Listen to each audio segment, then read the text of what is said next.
love me. Tell me pretty lies, look me in the face. Tell me that you love me, even if it's fake. नमस्कार दोस्तों, मैं आपका दोस्त आयुष उपाध्याय। हम लोग अपने नेक्स्ट मैकेनिक सीरीज के वीडियो में आए हैं।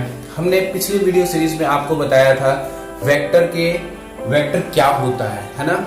और मैंने एक छोटा सा कॉन्सेप्ट भी आपको बताया था, वेक्टर मीन्स, ये कॉन्सेप्ट है vector means an arrow. Vector का मतलब क्या होता है? एक एरो होता है। आज की वीडियो में हम लोग प्रॉपर्टीज ऑफ वेक्टर यानी वेक्टर के बारे में थोड़ा और समझेंगे और टाइप्स ऑफ वेक्टर के बारे में पढ़ेंगे। ठीक है, तो आइए हम लोग अपनी वीडियो को शुरू करते हैं। मैं आप लोगों को पिछले वीडियो में आपको एक इंपॉर्टेंट कॉन्सेप्ट बताया था। क्या बताया था? Vector means an arrow. Vector का मतलब क्या होता है? एक एरो होता है। ये एक कॉन्सेप्ट है, ठीक है। इसको एज यूजुअल एक कॉन्सेप्ट के फॉर्म में याद रखिए। अब देखो, कोई भी एक एरो है तो एरो की जो लेंथ होगी वो क्या होगी? मैग्नीट्यूड ऑफ वेक्टर होगी। एरो की लेंथ क्या होगी? मैग्नीट्यूड ऑफ वेक्टर होगी। और जो डायरेक्शन ऑफ एरो होगा वो क्या होगा? डायरेक्शन ऑफ वेक्टर होगा। ठीक है, यहां तक बात आपको समझ में आ गई। अब मैं आपको एक छोटा सा एग्जांपल से समझाता हूं। सपोज करो आपके घर के आसपास एक चौक है। क्या है? कोई भी चौक है। चौक का मतलब समझते हो? चौराहा, जिधर से कि इधर भी रास्ता जा रहा है कहीं, ठीक है, चारों तरफ रास्ते जा रहे हैं, इधर भी जा रहा है, इधर भी जा रहा है, इधर भी जा रहा है।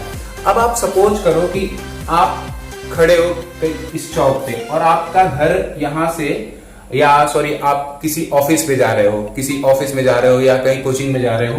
मान लो सपोज करो कि वो कोचिंग इस डायरेक्शन में है, ठीक है, ऑफिस है, यहां आपको जाना है। आप इस चौक पे खड़े हो तो क्या होता है डेली लाइफ में आप देखते हो कि आप चौक पे गए, पूछे कि भैया मुझे फलाना ऑफिस में जाना है। किस में जाना है? फलाना ऑफिस में जाना है। तो कोई भी आदमी बताता है 2 किलोमीटर भैया यहां से, और आप 2 किलोमीटर सुनने के बाद भागना शुरू करते हो। ये नहीं देखते हो किधर मुझे जाना है 2 किलोमीटर। 2 किलोमीटर उससे क्या पूछोगे? डायरेक्शन में पूछोगे, तब तो पूरी की पूरी वो आपकी कंप्लीट इंफॉर्मेशन होगी। तो यहाँ पे क्या होता है? आपको मान लो आपको यहाँ पे ऑफिस में आना है, आप 2 किलोमीटर इस चौक से इधर आ गए। कहाँ आ गए? 2 किलोमीटर इधर आ गए। अब आप यहाँ पे आके किसी से पूछते हो थर्ड पर्सन से कि भैया फलाना ऑफिस कहाँ पे है, तो ये क्या होता है? ये बोलता है 4 किलोमीटर। आपका दिमाग कंफ्यूज, अरे यार चौक से तो बता रहा था 2 किलोमीटर, अभी 4 किलोमीटर कैसे हो गया? हमें ये बुद्धू बना रहे हैं। तो फिर आप क्या करते हो? उससे पूरी इंफॉर्मेशन लेते हो। भैया यहाँ चौक पे मैं था, फलाना चौक पे था, मुझे उन्होंने बताया 2 किलोमीटर था। अब आप बता रहे हो 4 किलोमीटर। तो वो आदमी आपको समझाता है, समझदार आदमी होता है। वो बोलता है कि भाई साहब आपने डायरेक्शन नहीं सुना, जल्दी में थे आप क्या किए? चौक से 2 किलोमीटर सुने और भाग लिए अपोजिट डायरेक्शन में भाग लिए। तो यहाँ पे भाई आपकी डिस्टेंस तो बढ़ेगी। ऑब्वियस सी बात है, आपको भी समझ में आ रहा होगा। अब क्या होता है कि जब आप 4 किलोमीटर के बाद वो आदमी बताता है कि भैया 4 किलोमीटर आप क्या कीजिए? ईस्ट डायरेक्शन में जाइए। किधर जाइए? ईस्ट डायरेक्शन में। तो आप यहां से चलना शुरू करते हो, चलते इस ऑफिस पे पहुंच जाते हो, है ना। जब उस बंदे ने आपको क्या बताया? 4 किलोमीटर ईस्ट, इसका मतलब मैग्नीट्यूड। 4 किलोमीटर क्या हुआ? मैग्नीट्यूड हुआ। और ईस्ट क्या हुआ? स्पेसिफिक डायरेक्शन हुआ। इसका मतलब कि मैग्नीट्यूड प्लस डायरेक्शन जब दोनों आपको मिला तो वो क्या हो गई? एक कंप्लीट इंफॉर्मेशन। अब थोड़ा सा और एक इंपॉर्टेंट कॉन्सेप्ट के ऊपर चलते हैं। कौन सा कॉन्सेप्ट भाई? क्या कोई एरो की वैल्यू निगेटिव हो सकती है?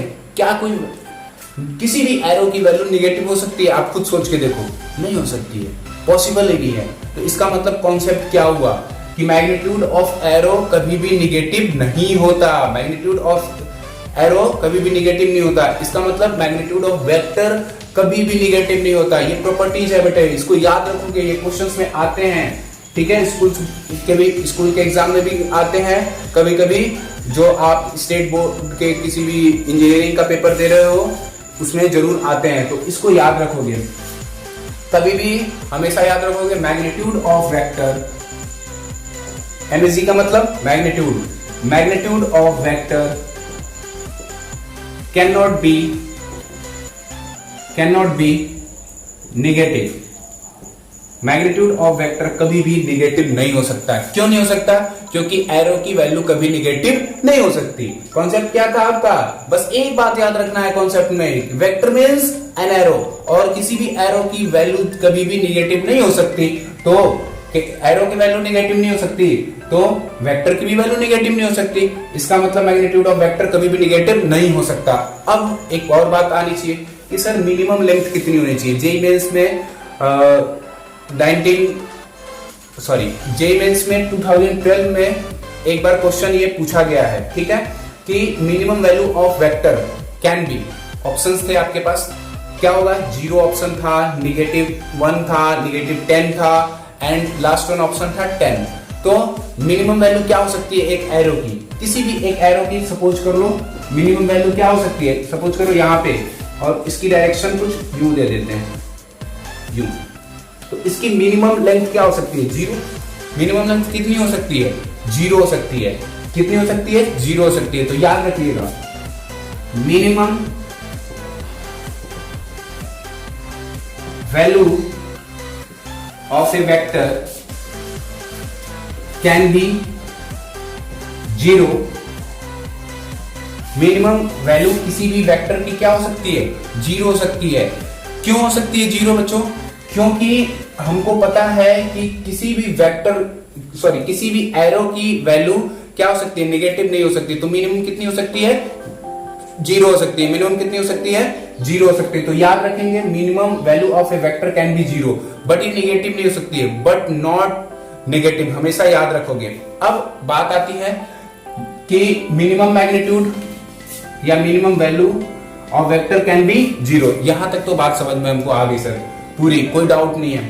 हाँ, अगर आप लोगों को बच्चों, किसी भी बच्चे को अगर डाउट होता है, किसी भी कॉन्सेप्ट में डाउट होता है, किसी क्वेश्चंस में डाउट होता है, वो सॉल्व करता है, तो आप हमारे वीडियो हम लोग अपने YouTube पे डालते हैं, उसके डिस्क्रिप्शन में व्हाट्सएप नंबर दिया गया और व्हाट्सएप ग्रुप दिया गया, उसमें डायरेक्ट आप क्वेश्चन पूछोगे, मैं डायरेक्ट आपको क्वेश्चन बता दूंगा, ठीक है? तो इसके लिए घबराना नहीं है। अब हम लोग नेक्स्ट थोड़ा सा एक और कॉन्सेप्ट सीखते हैं। देखिए बच्चों, अब हम लोग क्या क्या सीख गए। हम लोग सबसे पहले तो वेक्टर क्या होता है उसकी कंप्लीट इंफॉर्मेशन देख लिए। दूसरा, उसकी प्रॉपर्टीज देख लिए कि वेक्टर भाई निगेटिव कभी नहीं हो सकता, मिनिमम कितना हो सकता है? 0 हो सकता है, ठीक है? अब हम लोग आगे देखेंगे कि भाई रिप्रेजेंट कैसे करते हैं, कैसे रिप्रेजेंट करते हैं। इसका मतलब हम लोग नेक्स्ट टॉपिक पढ़ने वाले हैं आरईपी का मतलब समझ जाओगे, रिप्रेजेंटेशन ऑफ वेक्टर है ना? क्या है आरईपी का मतलब? Representation of vector. हम लोग टाइम नहीं खराब करेंगे, राइटिंग में आप लोग समझते हो, है ना? टाइम की बहुत वैल्यू है। तो क्या करेंगे? रिप्रेजेंटेशन ऑफ वेक्टर अब पढ़ेंगे। रिप्रेजेंटेशन, अब थोड़ा सा मैं एक यहाँ पे एग्जांपल आपको समझाना चाहूंगा। आप देखते हो कि रिप्रेजेंटेशन की क्या इंपॉर्टेंस है। सबसे पहले तो ये समझते हैं, आप अपने डेली लाइफ में देखते हो कि कोई भी पर्सन है जो पुलिस की ड्रेस पहनी हो, तो आप समझ जाते हो कि ये पुलिस अंकल है। कौन है? पुलिस अंकल है। कोई भी आप जाते हो स्कूल में या कहीं पे भी इंस्टीट्यूशंस में जाते हो या कहीं पे जाते हो, तो वहां पे जो ड्रेस पर्सन पहना होता है, उस ड्रेस के थ्रू समझ जाते हो कि this person is that one. ये पर्सन क्या है? पुलिस है। ये पर्सन क्या है? गार्ड है। या ये पर्सन डॉक्टर है, डॉक्टर व्हाइट कलर का अगर कोट पहना है तो आप समझ जाओगे कि ये डॉक्टर है ना?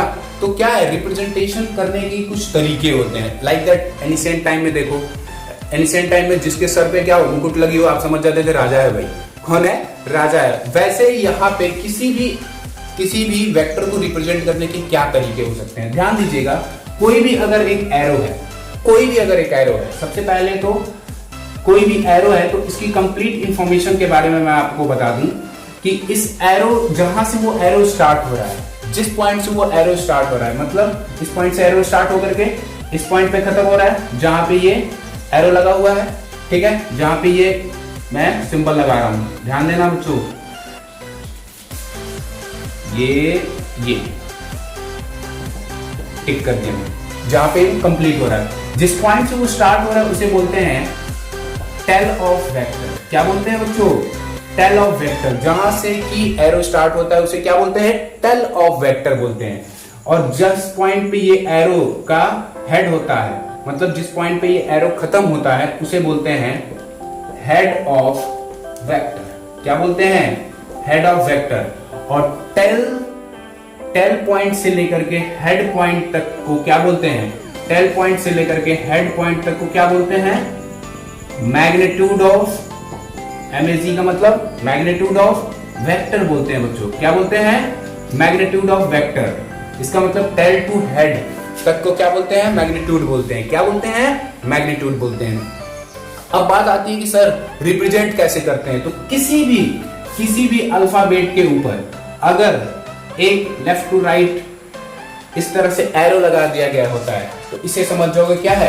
ये एक वेक्टर क्वांटिटी है। क्या है? वेक्टर क्वांटिटी, और यही रिप्रेजेंटेशन है। दूसरा एक और तरीका है, किसी भी लेटर को अगर बोल्ड लेटर में लिखा जाए, जैसे मैं थोड़ा सा इसको बोल्ड कर दे रहा हूं, जैसे मान लो ए को बोल्ड लेटर में किसी बुक्स में मिलेंगे बेटे, तो किसी भी जैसे रेसनिक की बुक में मिलते हैं बोल्ड लेटर में, कोई भी अल्फाबेट को अगर बोल्ड लेटर में लिखा गया है तो उसको क्या समझोगे? वो वेक्टर क्वांटिटी है।